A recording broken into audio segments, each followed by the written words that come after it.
अस्सलाम वालेकुम। उम्मीद करता हूँ आप सब खैरियत से होंगे। मेरा नाम अरसलान है और आज की वीडियो में फ्रेंड्स हम बात करने वाले हैं कि अगर आप इंडोनेशिया आना चाहते हैं या आ रहे हैं तो इंडोनेशिया में कौन कौन से बिज़नेसेस की अपॉर्चुनिटीज़ हैं, कौन कौन से बिज़नेसेस के मौक़े हैं। फ़र्स्ट ऑफ़ ऑल आपके जहन में होगा कि हम इंडोनेशिया में कितनी इन्वेस्टमेंट से जा सकते हैं। तो मेरे ख़्याल में अगर आपके पास 15-20 लाख हैं तो पाकिस्तानी, तो आप इंडोनेशिया में आते हैं, क्योंकि इस इन्वेस्टमेंट से आप यहाँ पे सरवाइव नहीं कर पाएंगे। पाकिस्तान में जॉइंट फैमिली का सिस्टम होता है, आपके अखराजात चल रहे होते हैं, साथ साथ वो भी बर्दाश्त हो रहे होते हैं और साथ में आपका बिज़नेस जो है वो सेटअप हो जाता है। लेकिन यहाँ पे ऐसा नहीं है। अब आपके जहन में आएगा कि कई यूट्यूबर्स हैं, वो कहते हैं जी आप जाएँ इंडोनेशिया में, ठेला लगा लें, कुछ भी कर लें, छोटी सी रेडी लगा लें। तो भाई उन यूट्यूबर से आप पूछें कि आपने कभी पाकिस्तान में SECP के अंडर कोई कंपनी बनाई है कभी?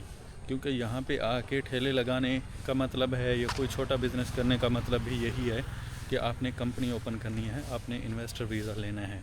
एक और पॉइंट, अच्छा काफ़ी लोगों ने इंडोनेशिया में शादी की हुई है इंडोनेशियन सिटीज़न से, तो उनके लिए थोड़ा सा आसान होता है क्योंकि उनका वीज़ा सस्ता होता है या वो ऑलरेडी PR या नेशनलिटी जिसे हम शहरियत कहते हैं वो ले चुके होते हैं। तो इसीलिए वो आपको कभी नहीं बताएंगे कि भाई हम किस तरीके से आए हैं। तो अगर आप यहाँ पे शादी करते हैं तो फिर तो आपके लिए मज़ीद आसान है। उसके अलावा आप जब यहाँ पे कंपनी सेटअप करेंगे तो उसकी कई चीज़ें हैं जो आपको मैनेज करनी पड़ेंगी, जिसमें टैक्स है, मैं ऑलरेडी वीडियोज़ में बता चुका हूँ, साथ में कंपटीशन भी है। उसके अलावा कई ऐसी चीज़ें हैं जैसे ज़बान है और मुश्किलात होंगी, साथ साथ आपका डेली का मंथली ख़र्चा भी हो रहा होगा। रेंट्स हैं जो कि कमर्शियली महंगे हैं और रेजिडेंशियल जो हैं वो सस्ते हैं। अब इस बात को यहीं पे स्टॉप करते हैं और मैं आपको बताता हूँ कि इस टाइम इंडोनेशिया ही क्यों बिज़नेसेस के लिए मैं बार बार क्यों कहता हूँ। तो फ़र्स्ट ऑफ़ ऑल एक इस्लामिक कंट्री है। अगर आप यूरोप में जाते हैं, कहीं पे जाते हैं, आपके लिए ना तो मस्जिद ढूंढना आसान है, ना ही आप एशिया में होंगे। ये साउथ ईस्ट एशिया में है और यहाँ पे यंगेस्ट जनरेशन बहुत ज़्यादा है, मतलब यंग बहुत ज़्यादा हैं। और उसके अलावा यहाँ पे आप इजीली मतलब रह सकते हैं, सरवाइव कर सकते हैं। हलाल खाना आपको मिल जाएगा, हर जगह जगह पे मस्जिद मिल जाएगी, इस्लामिक कम्युनिटी मिल जाएगी। उसके अलावा मज़ेदार इनके फूड हैं, आप इंजॉय कर सकते हैं। और मज़े की बात कि इंडोनेशिया G20 का मेंबर भी है। अब आपको अगर G20 का नहीं पता तो आप गूगल पे सर्च कर सकते हैं। G20 का मतलब जैसे टॉप 20 कंट्रीज़ हैं ग्रोथ के हिसाब से, इकॉनमी के हिसाब से, उनमें इंडोनेशिया 16वें नंबर पे है। तो इतना मैं आपको बता देता हूँ। अभी अब मज़ीद बात करते हैं कि इंडोनेशिया में इस टाइम कौन कौन से कारोबार जो हैं, कौन कौन सी अपॉर्चुनिटीज़ हैं। भाई ई-कॉमर्स में बहुत ज़्यादा अपॉर्चुनिटीज़ हैं, यहाँ पे ऑनलाइन शॉपिंग का बहुत ज़्यादा ट्रेंड है। उसके अलावा फूड हो गया, बेवरेज हो गया, मतलब जैसा रेस्टोरेंट का है वो बहुत ज़्यादा काम है। उसके अलावा भी जैसे टूरिज़म है उसका बहुत ज़्यादा काम है। और टीचिंग है, स्किल्स हैं, जैसा कि आप जिम ट्रेनर हो, योगा ट्रेनर हो, इसकी भी बहुत ज़्यादा डिमांड है। तो इस कैटेगरी में आप अपना बिज़नेस यहाँ पे इजीली स्टार्ट कर सकते हैं। ई-कॉमर्स में आपको शायद पता हो या ना हो, टिकटॉक जो है वो बहुत ज़्यादा फेमस है इंडोनेशिया में। टिकटॉक शॉप बहुत ज़्यादा फेमस है। और आपको ये भी पता नहीं होगा कि इंडोनेशिया दुनिया में सबसे ज़्यादा टिकटॉक यूज़ करने वाला कंट्री है। उसके अलावा ऑनलाइन शॉपी है, टोकोपीडिया है, और भी बहुत सारी ऐसी ऑनलाइन मार्केट प्लेसेस हैं जहाँ से लोग बहुत ज़्यादा शॉपिंग करते हैं। तो ये भी बहुत ज़्यादा यहाँ पे ट्रेंड है और बहुत बड़ा बिज़नेस है। उसके अलावा जो फूड की अगर मैं बात करूँ तो लोग छोटे छोटे स्टॉल बना के भी काम कर रहे हैं। उसके अलावा घरों में छोटे छोटे किचन बना के ऑनलाइन सेल कर रहे हैं, जैसा कि पाकिस्तान में शायद अभी काम कर रहा हो उबर ईट्स। तो इस तरह बहुत ज़्यादा लोग ऑर्डर्स ले रहे हैं और बहुत ज़्यादा काम कर रहे हैं, इसमें कोई शक नहीं।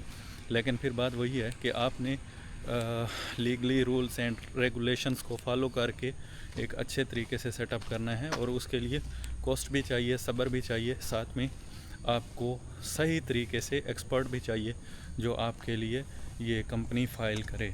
लेकिन यहाँ पे मेरा यही मशवरा होगा कि अगर आप इंटरेस्टेड हैं इस कंट्री में तो फ़र्स्ट ऑफ़ ऑल यहाँ पे आप विज़िट करें, विज़िट वीज़ा पे आएँ, एक्सप्लोर करें, तजर्बा हासिल करें अपनी बिना पे, और ख़ुद फिर डिसाइड करें, क्योंकि कंपटीशन भी है। उसके अलावा ये लोग क्वालिटी पे कंप्रोमाइज़ नहीं करते। यहाँ पे आपको हर अच्छा से अच्छा ब्रांड मिल जाएगा। अभी सारी इन्फॉर्मेशन आप ऑनलाइन भी हासिल कर सकते हैं, क्योंकि अभी इन्होंने जो सिस्टम बनाया है वो बहुत अच्छा बनाया है। ऑनलाइन इमिग्रेशन की जो वेबसाइट्स हैं वहाँ पे सारा डाटा मौजूद है, किस तरह आप काम स्टार्ट कर सकते हैं, क्या क्या रिक्वायरमेंट है, सारा कुछ आप वहाँ से नॉलेज ले सकते हैं, डिटेल्स ले सकते हैं।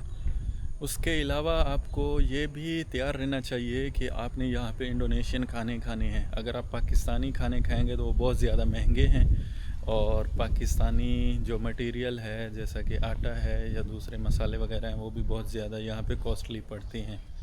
तो आपने ये भी डिसाइड करके आना है, इसीलिए कह रहा हूँ कि पहले आप विज़िट कर लें। ये छोटी सी इन्फॉर्मेशन थी। अच्छा, ज़बान का भी इशू है, कल्चर का भी है, तो ये चीज़ें भी आपने सीखनी है साथ साथ। इसीलिए कभी भी किसी की वीडियो देख के डायरेक्ट ये नहीं सोचना कि बहुत ज़्यादा आसान होगा, बस जाते ही सारा कुछ सेटल हो जाएगा। नहीं, ऐसा नहीं है। तो वैसे अपॉर्चुनिटीज़ यहाँ पे बहुत हैं, लेकिन आपको ध्यान से काम लेना होगा।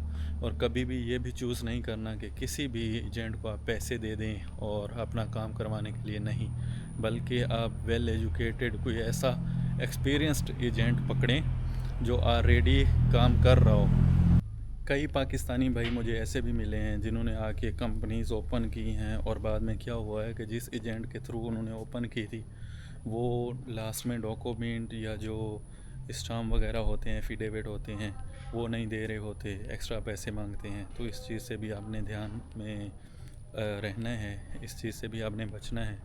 और कोशिश करें कि आप ऐसा बंदा ढूंढें जिसको पहले से इंग्लिश भी आती हो। जैसा कि इनका एक आइलैंड है बाली, तो वहाँ ज़्यादातर फॉरेनर्स आते हैं, तो वहाँ पे जितने भी एक्सपीरियंस्ड एजेंट होते हैं सबको इंग्लिश आती है, सब अच्छे तरीके से आपसे बात कर सकते हैं, सबको तजुर्बा होता है। और मेरा भी पहला जो वीज़ा था वो बाली से ही लगा था, तो मुझे इस चीज़ का एक्सपीरियंस है कि वो वेल एजुकेटेड प्रोफेशनल लोग हैं। तो लास्ट में मुझे एक डॉक्यूमेंट चाहिए था, तो उन्होंने पर्सनली मेरे साथ कम्युनिकेट किया, सपोर्ट किया और मुझे भेजा वो डॉक्यूमेंट फॉर फ्री।